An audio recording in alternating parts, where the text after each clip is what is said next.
Welcome to Ragnar Riders Shop Talk, the ultimate pit stop for all things two-wheeled and roaring. We are mostly ordinary guys who live and breathe the motorcycle lifestyle.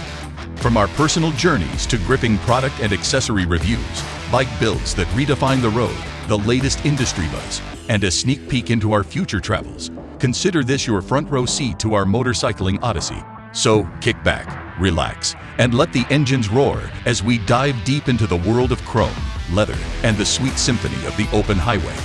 Welcome to Ragnar Riders Shop Talk, where the rubber meets the road and the stories unfold in the wind. What is poppin', my motorcycle peeps?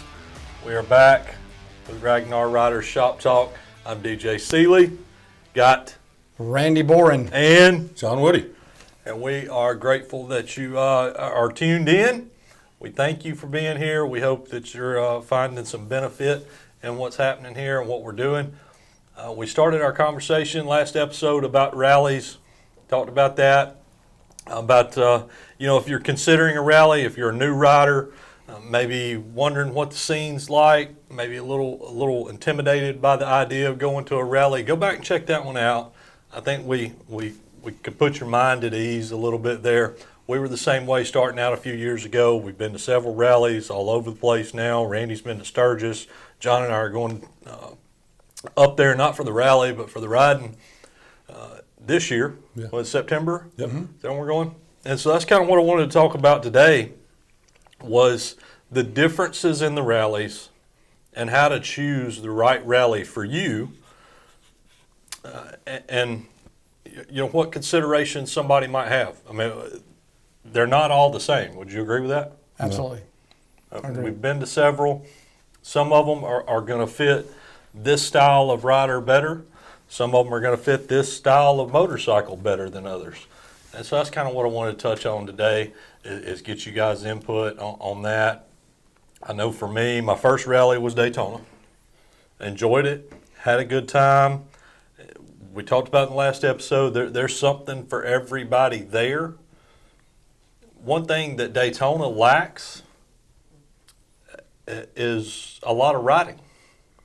If you're the guy that wants to go to a rally and ride, it's probably not the best rally to go to. If you've got to pick and choose, if you're choosing one rally to go to this year, then do a self-assessment. Say, what do I want to get out of this experience? Yeah. If you're wanting to lay down miles just at a rally, Daytona may not be the one to go to. I agree. Unless you have the time and you're wanting to make a Key West run, Fort Lauderdale, Miami run, Tampa Roll run around by Leesburg, which has its own rally at certain times of the year.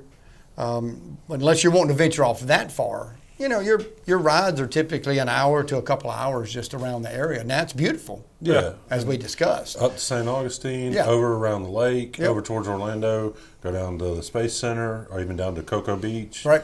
Melbourne. I mean, there's some short, kind of half-day rides that Right. are worth doing, and then if you spend some time at the scenery there, then it turns into a full day. But, I'm with y'all, though, like, true riding experience. Right.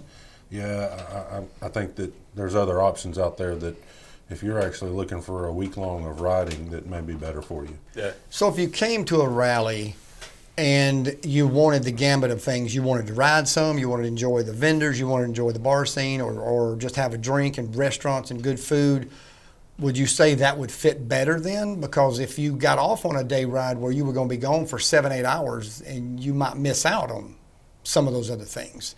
So I guess it depends on, and DJ brought this up in the beginning of this one and some the last one, what is it that you're looking for? Yeah. That's got to be your number one question and answer. Once that's asked and then answered, at that point it's just a matter of, doing your due diligence, as we like to say, and knowing what each rally offers.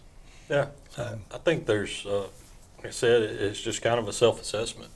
What style of riding do you prefer if you're looking for riding? Let's establish that first, okay? Let's say I'm a guy that I've got an LRS. I like to carve the canyons. I like the twisties. And I just want to go ride. I want to ride with other people. And when I get done riding, I want to plan to go riding again. Right. I'm there to ride. where am I going to go? It's probably not Daytona. Right. I mean, we've been to Tennessee, we've ridden the Tail of the Dragon, and that's probably one of the most renowned rides in the U.S. And I think their tagline or slogan or whatever it is, like 318 curves and 17 miles or 11 something. miles, yeah, that's right. 11 Yeah, miles, yeah. and I've seen people with stickers or T-shirts that talk. It's got a picture of Florida. It says Florida, 17 curves and 318 Yeah. miles. That's right. Going to Florida. I mean, it is what it is. It's flat. It's relatively Yep. straight. There's some beautiful things to Yep. look at. It could be a kind of underwhelming riding experience for the guy that knows the lean limits of his motorcycle. Is that a fair statement? It is, and I would add to that, and we've all three have ridden from Birmingham, which is where we're from, Alabama, to Daytona, a couple times, and I would say if you're wanting to truly just take a motorcycle trip and lay down miles, then riding from your location, if it's feasible, to Daytona and back would be the best way to get miles. If that's what you want to do, if that is your sole goal and everything else is kind of icing on the cake. But if you're wanting to go experience a little bit of everything, Daytona, you can do that. You can get in some scenic routes. The loop is less than about an hour. What is it? 26 miles, something like that. The Ormond Loop. Flagler Beach, up A1A to St. Augustine, 40 miles, 50 miles. Yeah, depending on which loop you make. Yeah. So, and then of course you come back a different route, or you come back the same route. And we talked about some other areas that John's mentioned, but I mean, you can get in and go out to Renegades, Crescent City. Some of those places give you some miles, but then you've got restaurants, you've got scenes to see, shows to see, vendors to see. So there's a lot of mix there. Whereas if you go somewhere where the mountains are, or the Black Hills, or somewhere like that, Colorado, Northern California, you're going to get in some. Yeah. Forget everything else. No, I mean, one of the lay down things some miles I on the road. appreciate about Daytona is, I guess, the congregation. Mm-hmm. I don't know how else to describe it, but there are, whether you're going to destination, or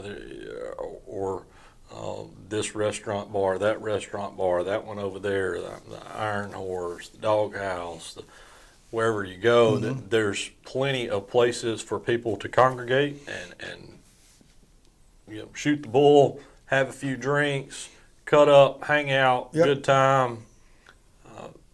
That's pretty widespread across the Daytona scene. Right. There's lots of bike shows. I don't know how many there are, but there's a lot. The campgrounds typically have their own events. There's band after band after band, whether you want country, you want rock. Yep. It's all there. You just got to find them, figure out who's playing where. Cabbage Patch is the same way. It's a little bit of a ride out of town, but they do the same thing. They build their environment and their schedule around you just staying there if that's all you want to do. Sure, Riding sure. in that area. They've got their own little rally going They on got over food. They got campground areas where you can camp out. They've got the concerts.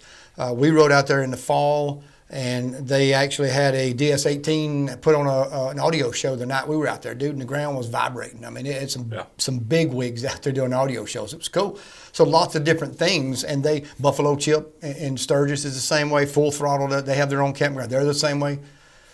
So that's aside from all the other activities. here. Yeah. So just so much. So I think that's kind of key for Daytona is there's all these little rallies within the rally and these little spots to just hang out, spots. But if you go to maybe up in Arkansas to the rally up there, what is it? The Ozarks or the Bikers and Blues Band Blues barbecue or yeah. something. There's probably not going to be as much of that. Not certainly there's going to be. Right. But that area is known for tremendous roads to just ride. That's right. There's plenty of routes to take.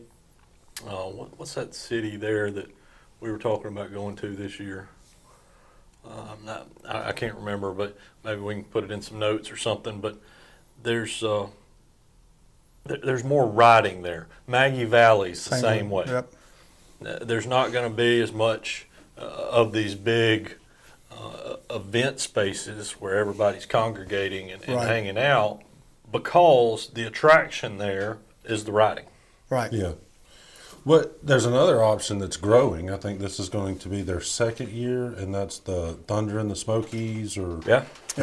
Last year they had their first annual, and we've so. talked to several vendors that went last year on the inaugural, and the feedback that I heard from them at Daytona this past fall was, hey, it was great. Yeah. You know, and they're reaching out to their contacts with other vendors to kind of increase that. So that's another that may develop as that continues to progress out of its normal progression to bring more vendors and then still have the riding experience.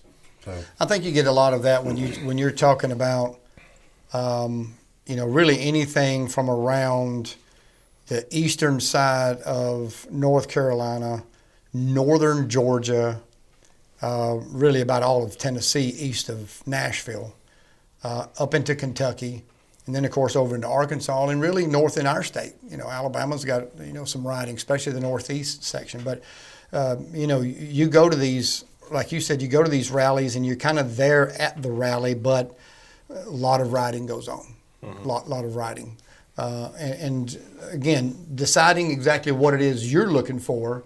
And what you want out of it. We were just talking before this podcast started about another rally, Thunder Beach. And, that's not necessarily a rally that I starve to go to, but I like seafood and I like to eat. And there's some pretty decent places that are spread out across the coast from Pensacola to Destin. Yeah. And, so I go down there for that. And I get to see a few motorcycle riders and a couple of shows and this, that, and the other in the meantime. But as far as if you've never been to one and you were asking us, hey, where should I go to first? I think Daytona's got to be there. It's one of the grandfathers. It's the first one of each year. yeah, it's the kickoff of the season. It's 10 days. It's enormous, and there's enough to do to keep your interest at least for a few days. Most people don't go for the full 10 days anyway. We kind of transition from the last episode of this to talking about, the type of, and I think there's another aspect, and you kind of alluded to this, that, if you're truly into the riding, something that I would encourage you as you develop friends that you ride with is maybe if you're really looking for riding is you look at options of maybe just planning a weekend getaway, even if it's even in solitude by yourself. I think there's a lot of value in that, DJ mentioned that this next September we're going to Sturgis, and we made a conscious decision because our wives are going to go with us, and some of it may have stemmed from, for me, you pitched the idea, and then I watched Two Lane Life's little vlog series of Sturgis with the wives with non-rally, and my wife was sold, know, and so we're planning a trip outside rally week just to go up there and do riding, and and you don't have to deal with maybe some of the congestion as you're waiting to go through needles or and a lot of times y'all have done several trips and based on the time of the year I haven't been able to join you, but y'all have done several trips to the mountains, kind of a little couples getaway, 2-up riding type situation, and y'all have come back telling stories about that, stopping and going on a little short hike to a waterfall and doing some stuff like that. So that's kind of outside of the rally, and I don't want to get us too off, but, if you're really focused on the riding, then that's an option too that I would strongly encourage everybody to look at, just plan a little 3 or 4 day getaway. Yeah. Sometimes you don't even have to have a plan to do it. Just get on the bike and go. I agree. I think there's, and we've all been, you and Bobby's been out, and you and Allison's been out, Shayla and I have been out, and we've all been out together. And I don't think I've ever recall in any combination of that, not in having fun, not enjoying it. My goal is to be on 2 wheels, or in the air, the freedom, the wind, having her with me adds to it. And but if I have to go by myself, I'm good with that too. Yeah. But it makes for lots of memories and lots of opportunities when we do that. So Yeah, I agree. And all of these places, we're in the Southeast, so we're probably going to speak heavily to the things going on in the Southeast. But most of these communities that we talk about, these cities or areas, they cater to riders during the entire riding season. That's right. The last trip I took, I guess Allison and I went up to Kentucky, stayed in a little Airbnb right not far from, what's that, Wildcat, Harley Davidson. Kudos to those guys. We kind of planned that trip. We were originally going to go to Arkansas. Right. That was our plan. Eureka Springs. That's what I meant to say earlier. I was going to Eureka Vacuum- Springs is vacuum where we cleaner. were going to go. That's right. Glad that came to me. But we had planned a trip to Eureka Springs, and then got to looking at the weather report, and they were going to get like 4 inches of rain the weekend we remember were that going to go. weekend, yeah. So I told my wife, I was like, hey, this isn't going to be real fun. We need to punt here and find somewhere else to go. And Kentucky came up. We found a place to stay. I got online. Wildcat hardly had rides on their website, downloadable GPX files. Here's the best rides in our area. Nice. I wish everybody did that. Yeah. They're one of the bigger dealerships. I know, I think somebody told me they were in one of the top 30s, but we went, stayed in a little Airbnb, not a couple miles down the road from them, got on their website, downloaded those GPX files, went and spent 3 days up there. Didn't get to half of the rides. Right. But they did a good job of laying out, here's the routes to take that were, I downloaded to the GPS, I followed it. We see some beautiful scenery, rode to a couple of distilleries. Yeah. If you're into that scene, what I have found is going to a distillery, even if you're not into distilleries and bourbons and whiskeys and things, is they're in beautiful country. Oh, yeah. Yeah. Yeah. Yeah. What was the one y'all, the one, LaSafe, Kentucky? I can't think. It's one of my favorites bourbons, and I'm drawing a blank. We went to Woodford. Woodford, there you go. Yeah. Woodford, you're going down some small 2-lane roads in between horse farms, and I'm talking about $1 million horse farms with Kentucky bluegrass up to your ankles. I mean, it's just gorgeous. And then all of a sudden, you drop off this little hill, and boom, you're at the natural spring where the distillery is, and it's gorgeous. I think they put a lot of those up in that area and East Tennessee and some places because of the springs and the water. Yeah, that's Sure. the history behind Yeah. it. Yeah. So. Yeah, so that was a good one. Randy and I took our wives to Helen this year. That was another, that whole area there, northern Georgia and was that South Carolina, Tennessee, that little Yep. it borders the states there. Great riding there, Was. accommodating, people eager to point you in the right direction, and generally you can just, the bikes are migrating all the time. Oh, yeah, If absolutely. the traffic's there, just Yeah. jump in. It's a and follow somebody. fluid, motion of bikes coming in. We went into Maggie Valley. It was my first trip there.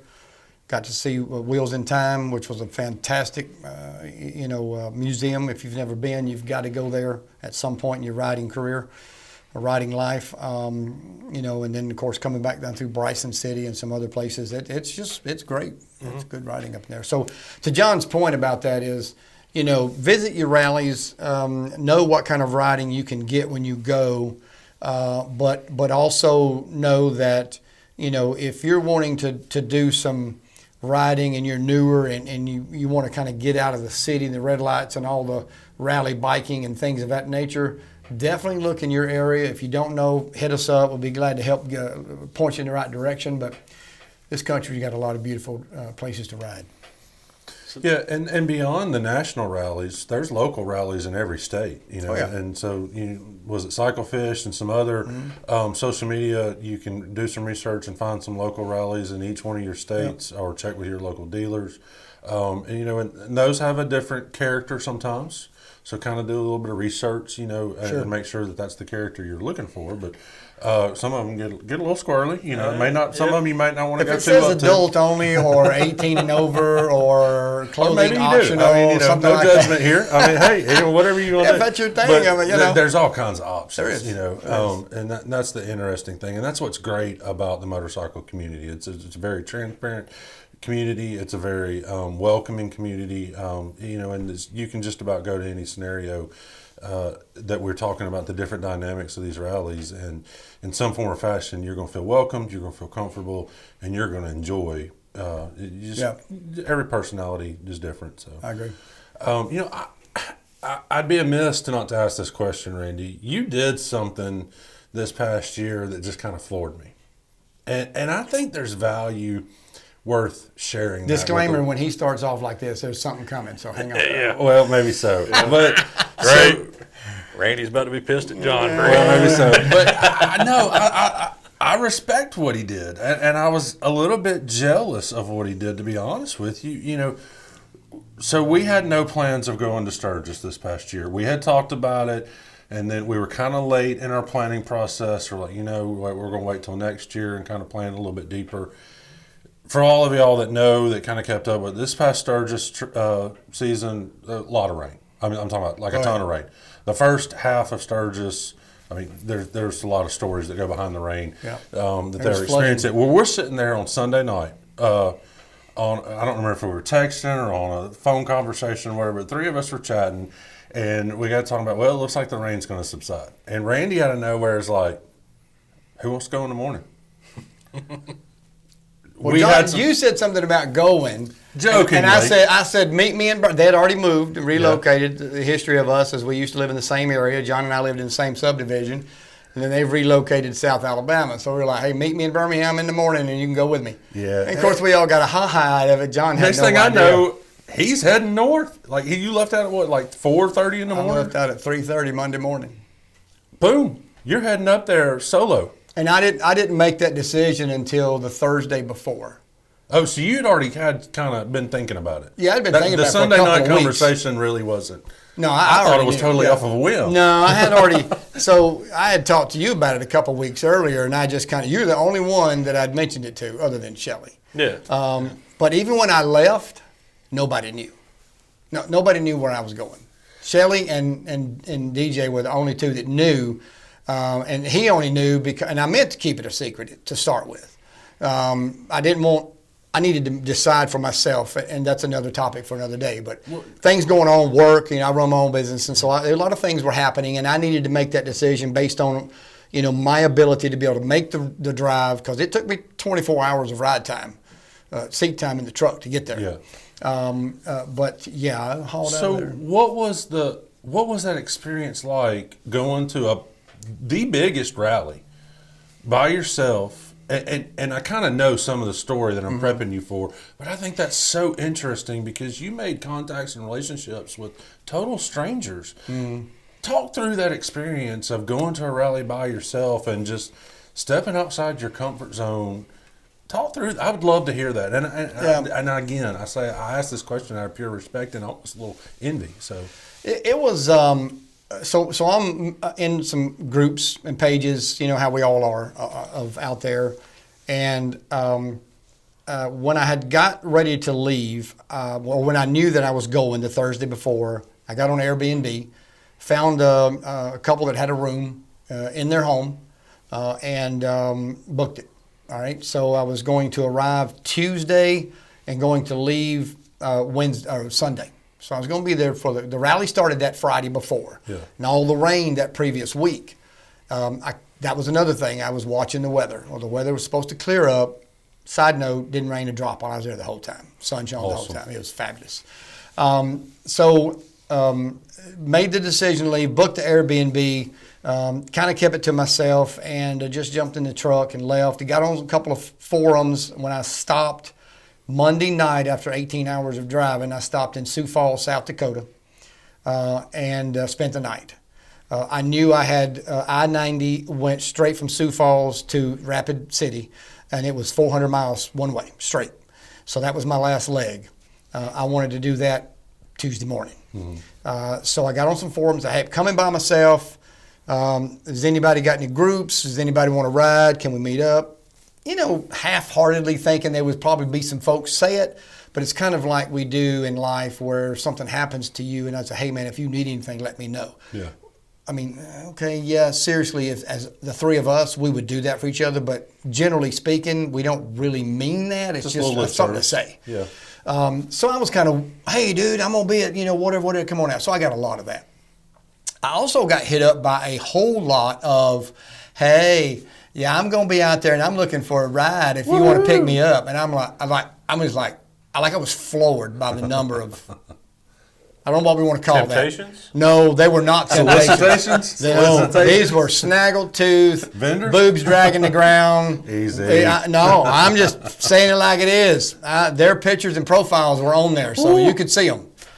God love them, as my grandmother would say. Bless their hearts. But there was this 2 or 3 people that reached out, and then they would move out of the group to DM and Messenger. Met a guy that's in the Air Force. And still friends. Matter of fact, he's supposed to be in Daytona, and going to see him again. Awesome. And his guys that he rode with, a couple others. Met up with a girl from North Carolina, and her group's called Salty Bee. She's a traveling nurse.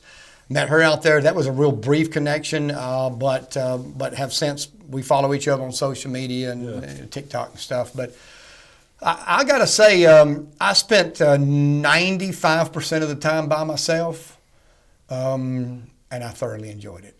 I just did. Go and do what you wanted to do. I got up when I wanted. Didn't left have to accommodate others. It was just like, hey, today I'm gonna go here. Yep. And because of motorcycles being the community that they are, if I was riding somewhere and I saw a group riding, I'd jump in with them. And I'd follow them to either I needed to get up. And they were very nice, accommodating. If they saw me following, they would, let me participate. And then if they turned off, I'd keep going and pick up with another one. And the same thing, if I turned off, then I'd grab another one, and so on and so forth. But I didn't go anywhere where I didn't feel like I had about 500,000 of my closest friends. I just didn't. See, that's awesome in my opinion. I went to Full Throttle the first night. I had no idea where I was going and what I did. I just said, hey, where's Full Throttle? And I swear if the 3 guys that I asked that question to didn't go, just pointed down the road. And I'm like, all right. So I go down the road, I turn left, Buffalo Chips right here, Full Throttle's down there. One of their locations burned a few years ago. Wait, so you actually used communication with others to get directions and not Waze and different technology on your phone? We went old school? Is this what happened? I used my GPS very little. I really did, just because I didn't know where I was going. I didn't know what to put in.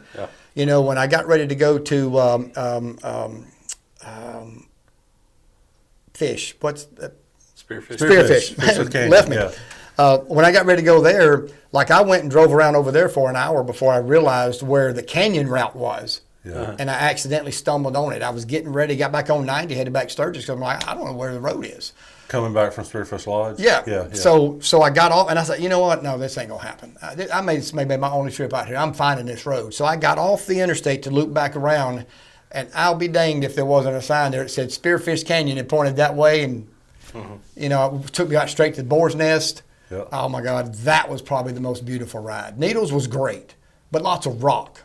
This was mountainous, rocks, falls, trees. It was just fabulous. It was beautiful. So, and we can talk about some more specifics. But that's awesome. Meeting the new people you and all sharing that. that with Absolutely. That's good stuff. I would say that's probably my biggest reservation to making the trip to Sturgis during the rally for my first trip to Sturgis. Right. I hear your story, and I think, okay, I don't know that I want to do that with my wife, and the congestion and the pressure and and not know where I'm going. Yeah. So I'm kind of looking forward to making our trip. Absolutely. We're a couple weeks after the rally, probably. Yep. And kind of learning my way Actually, around. you're closer to when a month it's after the less rally. congested. Maybe a little less traffic, a little less pressure, a little more laid back, and learn my way around. And then Maybe go for the rally. my intent is to make the rally. Well, it's definitely a bucket list. I mean, I think checkbox at some we're gonna point you got to, and I think we're going back this year as well because I want to go to the rally. So Shelly and I and my sister and brother-in-law at the moment have the plans to go the week pre-rally. So we're going to be there. It'll be crowded, but it won't be as bad as it is during the rally. And we're going to drive around, whatever, and then they're going to fly home, and then my brother-in-law are going to stay for the rally. So it's going to be another kind of 10 to 14 day process, but you definitely got to, you got to visit it. I will say, and God, this is the rally that you're talking about rides. Riding the Black Hills, I'm going to have to say is probably second to none. Now, maybe it's because it was the first time I'd been out there. Maybe if I lived in the area and rode it more often, I could, maybe say something else was, but I've ridden some of the Blue Ridge. I've ridden Maggie Valley. I've ridden the mountains of Tennessee, Alabama. I hadn't been to Arkansas yet, but I've watched tons of video on that area. Haven't been to the Lone Star Rally, but I used to live down that way. I know a lot about the area. But y'all made a trip out to Vegas, didn't you? We did. We went to Vegas this year and rode the Grand Canyon, North Carolina. We rented a bike, which that can be another conversation. But so I've been in a lot of different areas, and I'm gonna tell you guys, like it.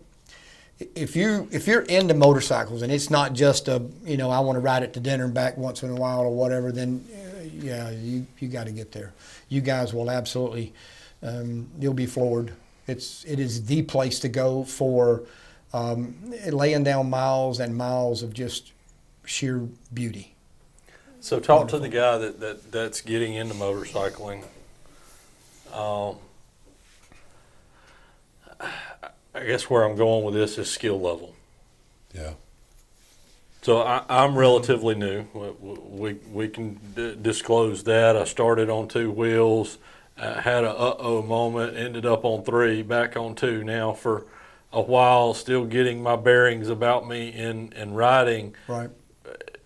Where's a guy got to be successful in Sturgis? Well, we've had this conversation. I think I know what your answer will be, but does he have to be a professional rider? No, he does not have to be, and I think that goes back to some of the things that we've already talked about and John talked about was look, I saw it happen on Lozelle Street.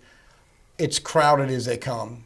I mean, from your, adventure bikes to your heavy-duty baggers to your CVOs to your built, draped out the back, show bikes, everything's down through there. And I've seen 2 or 3 situations where, bike would get laid over, and I'm going to tell you right now, you ain't seen guys that would pop off of bikes To help. pick that bike up, make sure everybody was okay. So you don't have to But they all point their finger and laugh at you and give you heck about it, right? Well, of course, absolutely.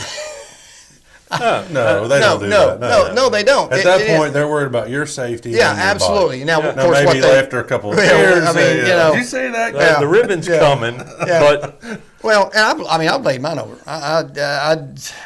Another story, another day. I hurt my arm, and for a little while, I was not prepared to try to keep it up if it started to lay over, and I just let it lay over. But that's why they got. The bikes are crash designed for that. That's exactly right. So I'm not afraid to do that. But but I will say that the roads are, they're twisties, they're curves. Needles Highway from Sylvan Lake to when you come out on the other side is probably more switchbacks and S curves than we've ever experienced in one stretch of road. On top of that, you're going through the Needles part, which is 1 lane. And if you get there at the wrong time, then you're waiting potentially for hours to go through there. But would you say that somebody that does their due diligence and is honest with themselves of what their current abilities are, Right. and they don't go out there and be stupid and overconfident, but be comfortable in Sure. what your abilities are, take your time when you need to. I mean, generally, most of these places, it's not like you're on an adventure bike and you're going through, the Midwest and some of these rocky terrains and everything. But for the most part, if you pay respect to what your abilities are, you're going to be okay. Yeah, I don't disagree with that, and that's well put from that perspective. I think, and to DJ's point about skill level, I think a beginner could ride it. Are there some areas that he would be better off not taking during the heat of the rally? Yes. Yeah. But there's enough areas. But that's knowing yourself. That's right. There's enough areas that you can get in riding. There's areas that I still didn't get to, and I rode about 300 to 500 miles every day. Tuesday I got there at noon, so I put in maybe 150 that day. But Wednesday, Thursday, and Friday, and Saturday morning, I put in a combination of I think around 1,500 miles. Yeah. You can put them in. Spearfish Canyon is great. There's some curves, but it is not twisty switchbacks and kind of stuff where it's dangerous. It's fine. You're doing good there. Going to the Devil's Tower over in Wyoming. That's nice because a lot of that's interstate. If you want to take interstate, you can take back roads too, but that's not bad either. All the roads around. Sturgis is a small city. All right. So, and if you've ever read the history on Sturgis, you know that when it started there 84, 85 years ago, that it was just a few people came into this small town of Sturgis and started having a bike get together, and it grew from there. Lots of stuff has morphed and evolved over the years. Some things have went away. Some things have come along. But the vastness of Sturgis goes way beyond Sturgis itself. Yeah. Hill City, Rapid City. I mean, Black Hills Harley Davidson is in Rapid City. Enormous parking lot. It is, to me, it was bigger than Destination Daytona. Wow. It was pretty good size. Hill City is as big. Their main street is as big, and bikes line the sides of it as Sturgis itself. And then there's other cities that I didn't even get to. Then you got Deadwood, it's the same way. Mm-hmm. I think that's where y'all are staying, somewhere in Deadwood area. The same thing there. You've come in, there's a couple of hotels on the right. You take the road wise. Old Town is down the old brick road, and bikes line the street, just like Sturgis. So the vastness of it is huge. So you can go from city to city in different areas and just never ride the same road twice. So back to DJ's question about ability, I think it's worthy, and if I'm out of line, y'all tell me. Well, I know you will. Y'all call me out in a heartbeat. But I think not only knowing where your ability is for your own self, know where your ability is out of respect to the other riders. Right. I think is Absolutely. a key point that I think you need to be aware of. Right. And don't be so selfish and arrogant as you judge yourself, because you're out there and your inabilities may affect another rider on some of these more advanced curve roads and everything. Sure. So just factor that in as you're evaluating where you're at. And look, I've been that guy that's looked at these guys beside me, they know me, they know where I'm at, and they know to probably give me a little bit more space in certain areas that I may need it, or to slow down a little bit, or let me set the pace in some places as my skill level has grown over the past couple of years. But when I get around a group of riders that I may not know, or that I know don't know me, I make no qualms about it. There's no shame in me saying, hey dude, I'm still trying to figure this thing out. Sure. So just know that. And the other people are like, hey, I appreciate the heads up. Well, and at that point, they may say, hey, you go to the front. Hey, or they want you in the back. Right. Yeah, well, you go ahead, set the pace. Most will want you in the back if it's something that they're about to cut loose on, because if they want to experience the, I'm in a little group there in Alabama where we ride some, and we'll go up Highway 25 or we'll go up Gunnersville State Park, and they hit that road fast. Yeah, depending on the group and the size of the group. For this particular group and these particular folks, and they'll tell everybody, they'll stop before we go up.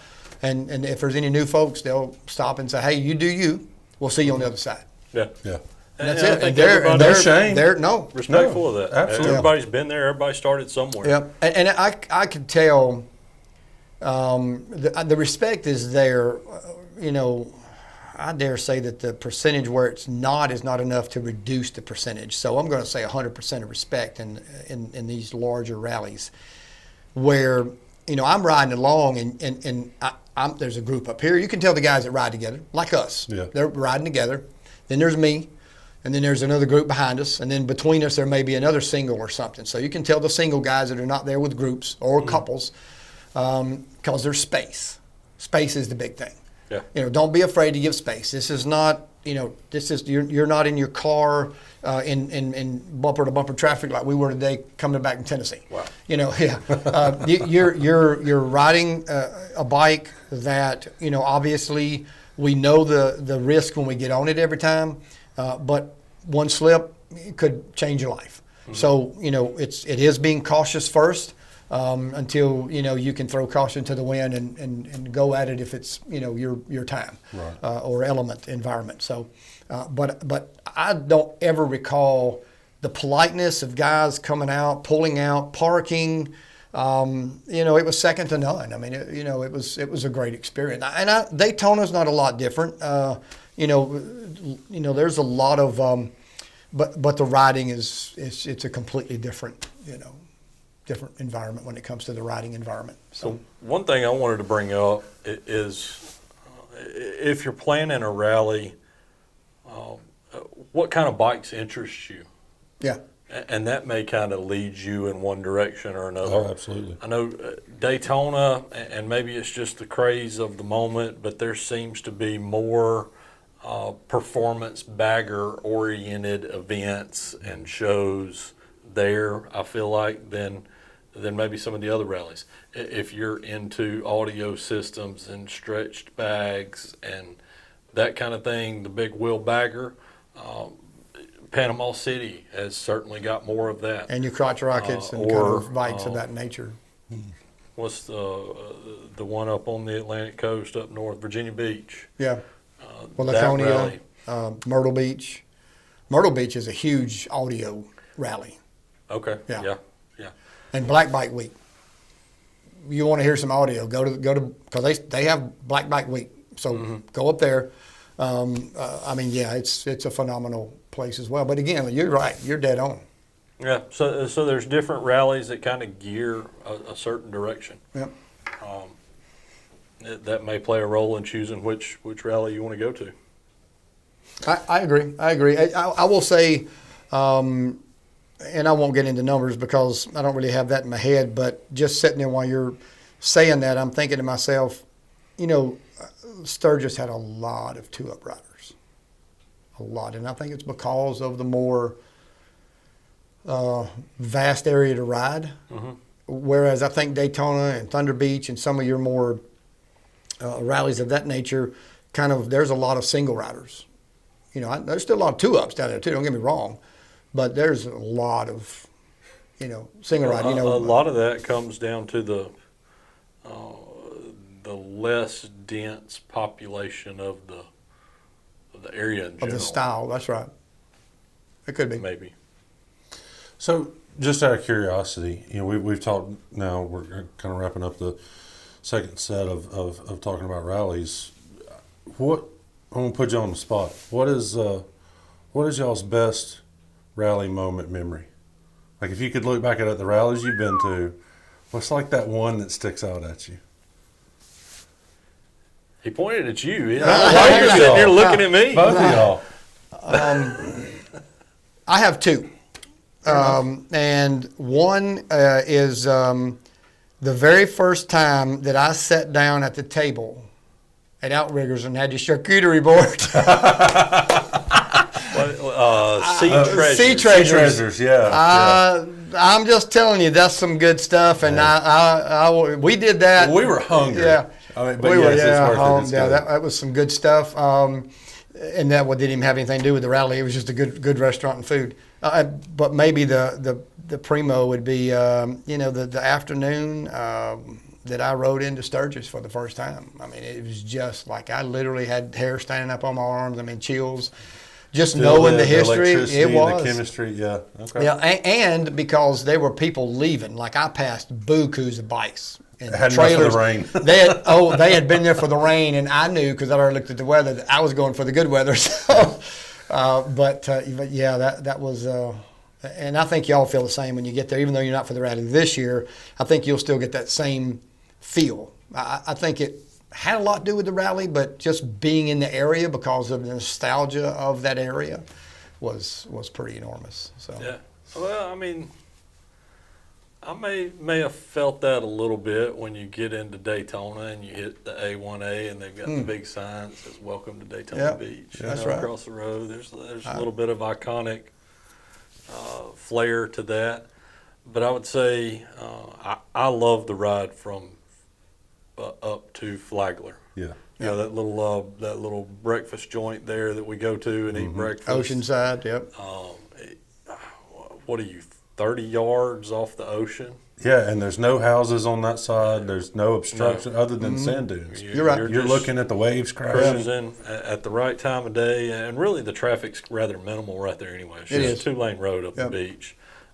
Most of that road covers the beach all the way up through there, but that particular section is legit right on the water or the beach. We've done that a couple of times at 8, 9 breakfast time. The sun's coming up. It's nice. Bloody Mary. Or even at sunset. We did it this past fall at sunset, and it was just nice. even though the sun was setting to the far side, and as you get it further up, A1A. You know, you've got the lagoons and everything on the side, on the left side of the road, and it's just as pretty in the afternoon, and that crisp air coming in. Yeah. You're right. That is. Head up there, get you a Bloody Mary. I'm not a Bloody Mary guy, but these guys get them, and They make some pretty good ones. Well, I mean, they look fancy. Yeah, they do. Sometimes If I was a Bloody Mary guy, I think that's the one I'd want. Sometimes they have their own charcuterie board on top of the glass. Right. They do that. Now, there's some stuff they put on there I don't eat, but for the most part. You know, Jeremy and I went back to Renegades this fall. Great ride out, and we rode differently coming back. That's when we went through Crescent City by the lake, the other lake. But you know, that's just the sun was shining, the air was right. We sat on that back porch on the restaurant. That has all the moss hanging from the trees and everything? Yes. Okay, yeah. You know, we sat inside the restaurant and ate when we went, but they've got the bar and band down by the water. And they've got the restaurant and then the back porch of the restaurant. So we sat on the back porch and got a table right in the corner. Like I legit put my feet up with my CVO Chuck T's, and man, I mean the gator in the lagoon there. He brought it up. That means it's fair game. I mean, right? It's fair game now, right? Y'all legit. He's got some Chuck Taylors that are embroidered CVO. That's right. We don't play. Oh my gosh! I We can't don't believe he play. admitted that. I can't either. Anyhow, All right, Woody. you know, I'm kind of like Randy. I got two. And it's a little bit more nostalgic, maybe. I'm gonna get a little sentimental. So, the first one I'll mention is that. So, a couple of years ago, my son started riding. You know, and as he's grown up through his ages, we've always had the father-son. You know, it's been hunting, it's been baseball, it's been football, whatever the case. We've had our things that we've done as father and son. Well, you know, he's kind of progressed through his athletic career and now gotten way beyond what this dad can do. I mean, every now and then he lets me throw a bullpen to him. But anyhow, so he started riding with the old man, and that is in itself just an awesome experience. But so we took him to his first rally this past year. It was kind of entry level, Thunder Beach, and there was, if y'all remember, there was one day when we decided we're just going to do an easy ride down to Port St. Joe. You know, and I was kind of nostalgia. Happened to be looking back through some of those pictures, and we got in front of that little boardwalk thing that had the Port St. Joe painting on it. Yes, and took the picture. You know, and I just remember seeing the smile on his face, and kind of just experiencing that with your son was a great moment. Sure. The other moment still has some nostalgia. This past fall, took my brother down and his wife to their first time to Daytona, and there was a period in our life and our family is when we were young kids that my dad was working. We lived in Melbourne, Florida, which is just a little bit south of Cocoa Beach. I was young. I think we moved away from there when I was like 4. And I have those, you know, when you're 4 years old, it's like you have memories, but you don't. Your recognition or recall or whatever. So I kind of had a little vague memories, but as we went down one day, went down to Kennedy, and then went on down to Cocoa Beach, stopped and ate lunch, and then we went on down to Melbourne, and he rode us by the house that we lived in, and it was certain little things kind of had like little flashbacks of my early childhood, and then we rode back as the sun was setting, stopped and ate at Outriggers on the way back. And just that walk down memory lane that I really didn't have memories of, but still did.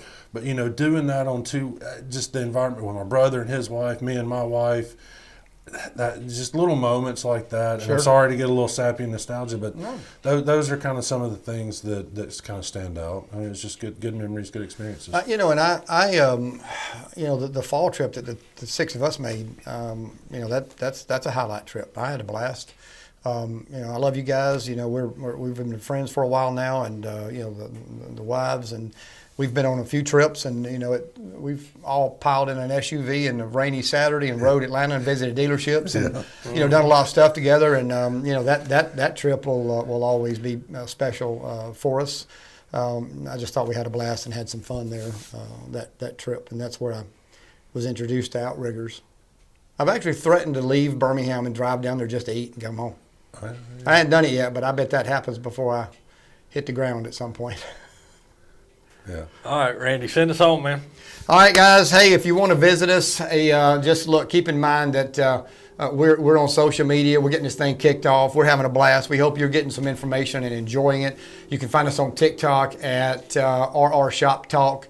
You can also go to Instagram at rr.shoptalk, and then our email address is rrshoptalk@gmail.com. Guys, enjoy yourself. Ride, win, and as often as you can. And remember, safety and having fun is primo. No matter whether you're building your bike or you're traveling to a rally, just make sure that you're having fun and enjoy the wind therapy. Hey, rubber side down, shiny side up, right? Amen. All right, guys, enjoy it. God bless.